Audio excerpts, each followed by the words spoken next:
I am a student instrument pilot flying out of the Kansas City area.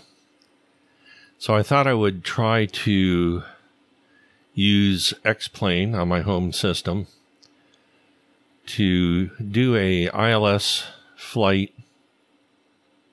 I should say an instrument flight from Johnson County Airport in Olathe, Kansas, Kilo Oscar Juliet Charlie, to the downtown Kansas City Airport, Kilo Mike Kilo Charlie, flying a Cessna 172 with steam gauges. Again, this is X-Plane on my home computer system. So let's see what this looks like. I'm going to set up record on my iPad as well, so that I can put some of that Foreflight information. All right, so on my iPad, you'll see the flight from OJC, the flashing blue circle, the magenta line over to the initial approach fix, and then the bluish line into KMKC doing the ILS. I'm going to switch over to show the instrument plate. And you'll see that, let me blow it up a little bit here. On the ILS, my decision altitude is 994 feet with a 4,000 foot RVR. That's 4,000 foot visual, what am I trying to say? 4,000 foot clear visual range on the runway. And the first thing I'm going to do is pull up the Navcom 1 and GPS, hit direct, and do a loading K. Oh, I hate using the mouse for this. KM.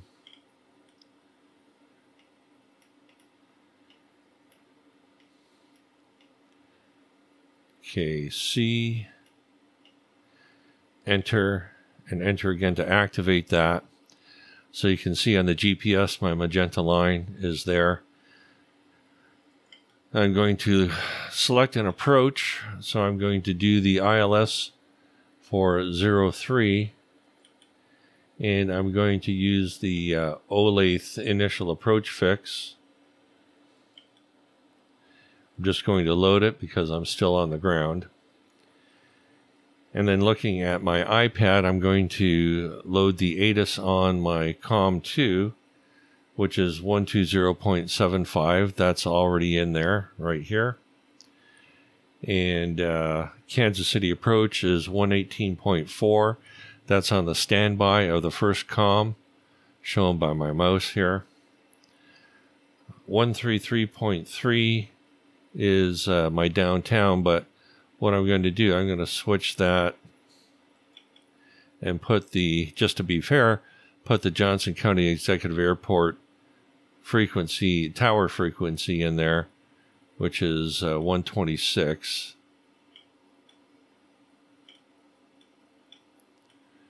.0.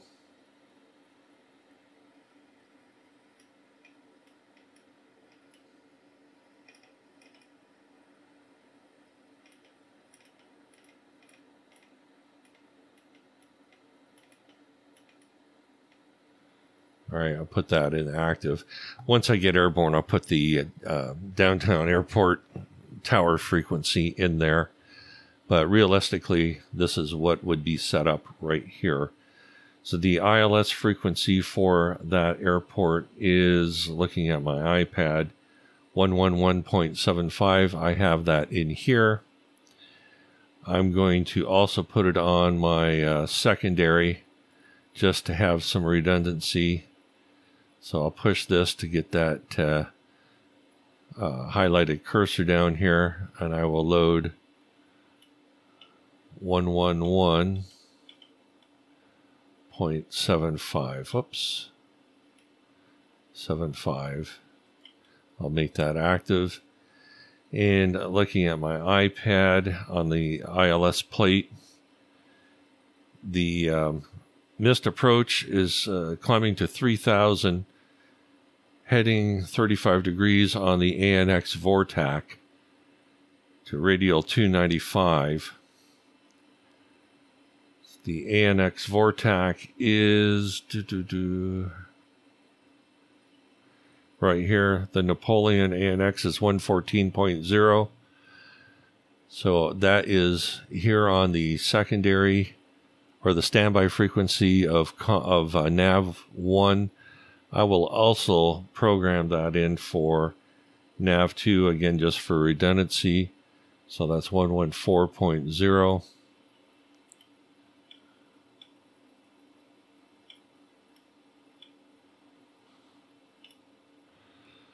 Okay, I'll leave that in standby. Hopefully we won't have to do a missed approach. The R95, going back to the missed approach, the R295 radial, I will just swing this over to, let's see, 295. I actually want the reciprocal of that so I can fly the 2 course on there. So that would be 115 degrees, right about there. I'm going to switch my GPS over to, or my systems over to GPS mode, which is what I will use initially for the flight. And I'm probably missing something. I'm going to set this up for the nav 2 also to 115. And my instructor says you can never have too much redundancy built in. There we go. So I'm going to minimize this.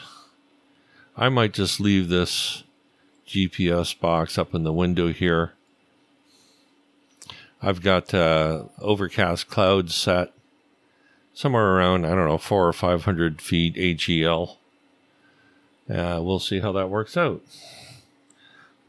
Hopefully I won't screw this up, but since I am a student pilot or a student instrument pilot, I'm bound to mess this up somewhere along the line, so please forgive me. Take the brakes off.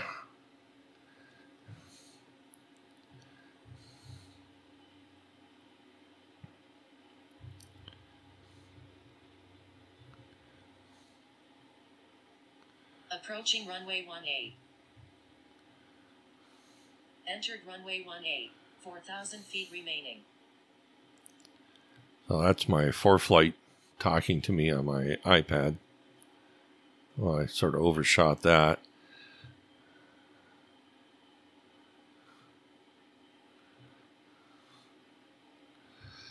All right, let's give it a shot here. Get back on center line. Get up to about 60 there, rotate. Speeds are in knots on this simulator. I am not going to use the autopilot. At this point in my training, I think that might be cheating. I'm going to climb up to 3,000 feet.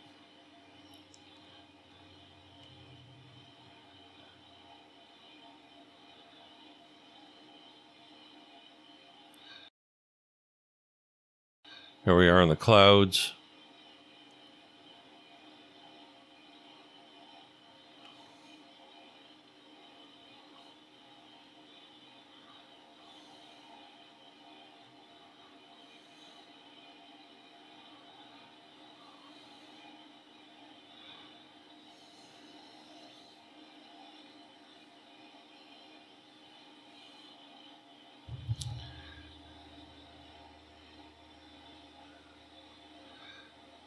I'm going to go ahead and activate my approach.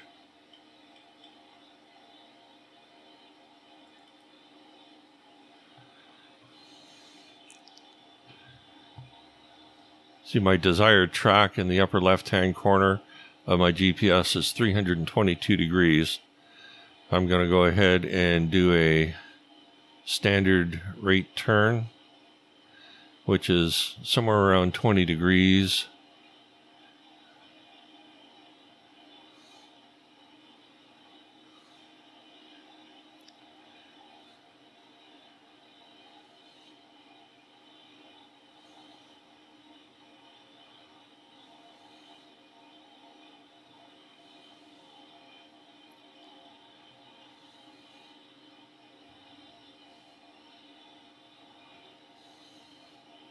I'm going to go a little past 322 degrees.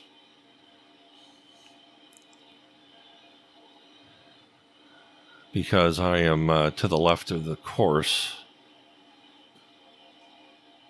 Actually, I probably should have done that the other way. All right, I'm at 3,000. I'm going to level off. Always takes me a couple of minutes to get stabilized on the simulator.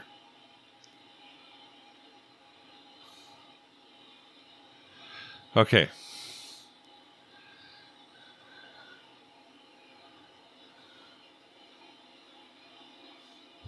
Throttle back a little bit, around 2,300 RPM. You'll see this needle here is supposed to be centered when I'm on course. So it is coming into line here. Once it gets into line, I'll go back to 322 degrees.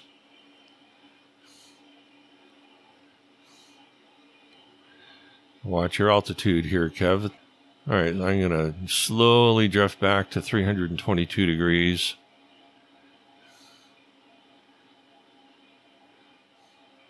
It's hard to get exactly 322, so I'll settle on 320.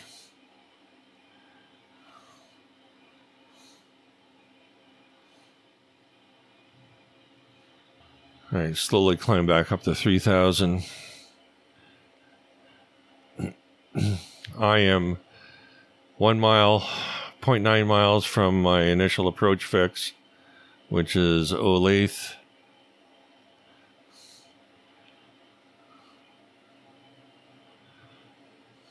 About 90 knots, which is maybe a little slow.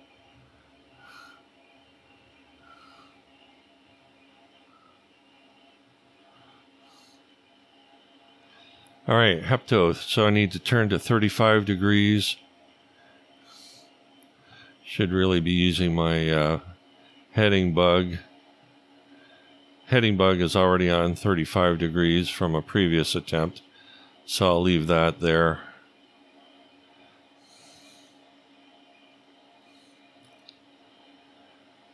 All right, there we go.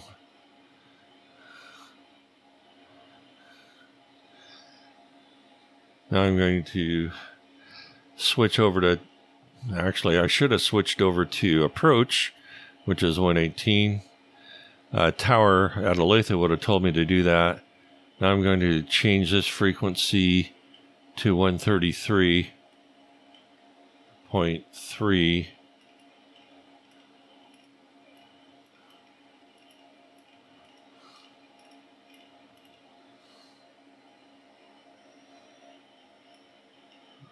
Which is the tower.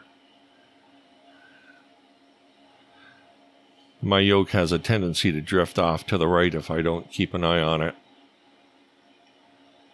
33.3, so that's in there for the secondary for the tower. My ATIS is 120.75, which is in there. So I'm going to listen to that. 2.7 miles to Hepto. Looking at my approach plate at Hepto at 3,000, I can start descending down to 2,400 to hit Fennin, which is my final approach fix.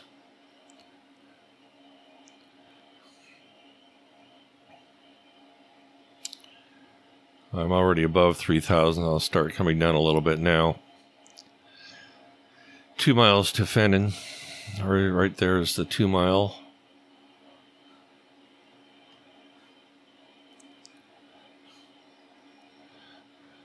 I'm going to go ahead and put 10 degrees of flaps in here. I do that ahead of time.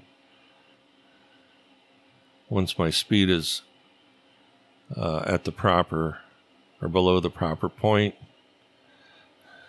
I'm going to switch from GPS to V-lock on both.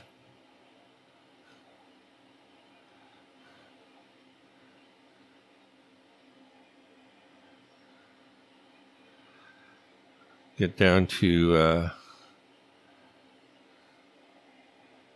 3,000, hitting hepto.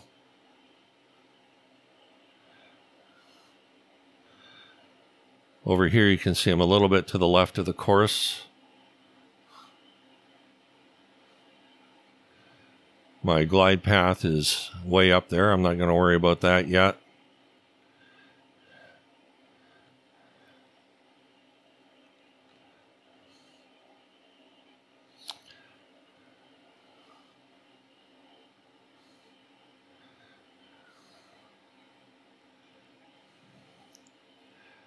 $3,000 at hepto, perfect.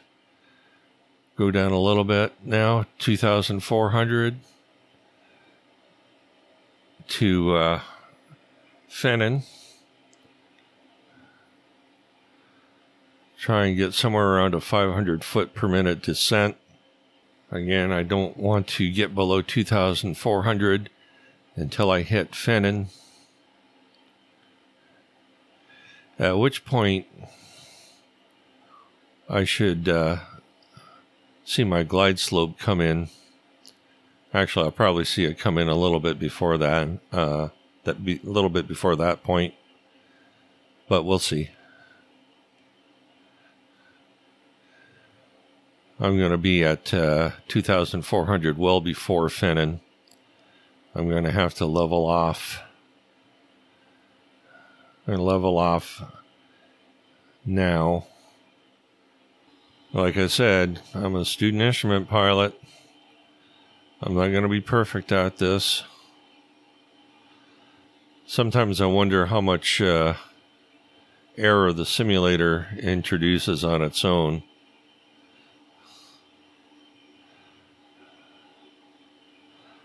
I wouldn't have expected my RPM to drop that much in an airplane. But maybe I'm just making excuses. You can see my glide slope coming in right here. I've got 0.9 miles to Fenton. I'm a little high, but that's okay. Better too high than low. As long as you're not way high.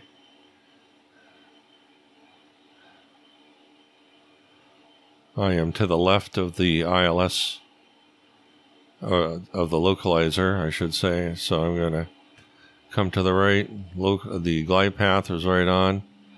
I will start decreasing power. I've got 5.2 miles to the runway. Start coming down. Maybe if I was a video gamer, this would be easier.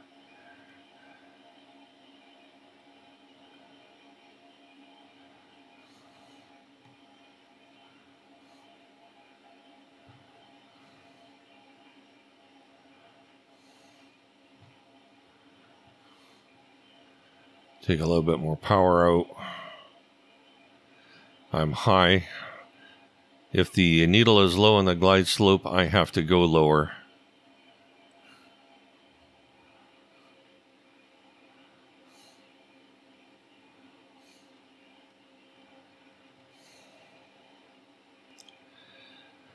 Right at 80 knots, which is good. Again, my decision altitude is 994 feet. We'll call it at 1,000 feet. Just coming down through 1,900 right now. I'm to the left of the localizer. I gotta come to the right. Runway 03. Our needles are pretty well centered right now. I'm not sure I can keep them there. The closer you get to the runway, the more sensitive the needles get. It's sort of like a cone, as you can see. Okay, so there's the airport. I'm going to go ahead and minimize that.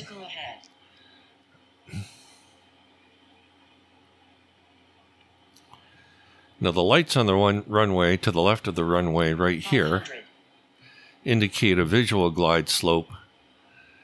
Red over white means that you're on the proper glide slope. White over white means you're too high. Red over red means you're too low. You can see by my needles, the glide slope is indicating on the ILS that I'm too high. But the visual lights on the runway say I'm on path. There's some leeway between the visual and the ILS. When you're doing a visual approach at this point, I would rely more on the lights by the runway than the glide slope needles.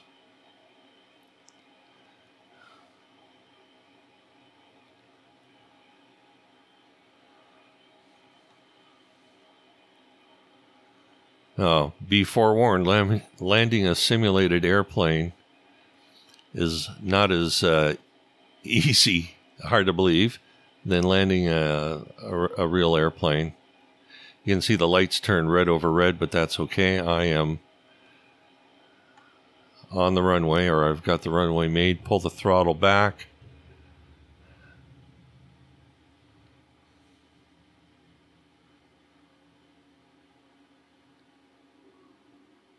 Oh, greaser.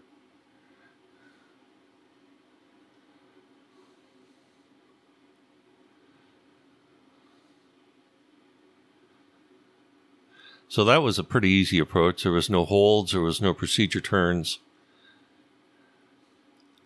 And it was a good first practice of the afternoon. I'm just going to stop on the runway. And I guess that's it.